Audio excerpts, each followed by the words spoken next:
తిడతారు వాళ్ళు. నేనేం దోచుకుంటానికి వచ్చిన అన్నక రాజకీయంలో మీ ఓటు తోటి నేను ఎంపీ అయినా, మినిస్టర్ అయినా, ఇప్పుడు ఎమ్మెల్యే అయినా మళ్ళీ మీకు అభివృద్ధి చేసేది నేనే.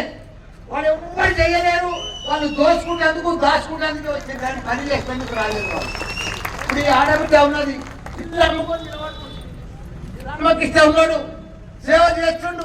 Kalyana Lakshmi ఇప్పించినప్పుడు CM relief fund ఇప్పించిండు 89 మందికి. రోజు వాళ్ళ జీవితాంతం త్యాగమే.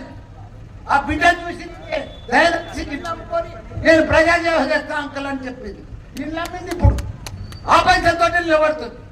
మీరందరూ కూడా గడిపియాలి మన ఆడబిడ్డ. ఇప్పుడు రమేష్ ఉన్నాడు, మంచి పిల్లగాడు. నేను సేవ చేస్తా, నేను అన్ని విధాలు ఆదుకుంటా, నేను ఏ పైసా ఆశించా, మీ అందరికీ కూడా సేవ చేస్తా అని చెప్పి రమేష్ వస్తే నువ్వు కూడా నిలబడి నువ్వు గెలిపియాలని చెప్పి.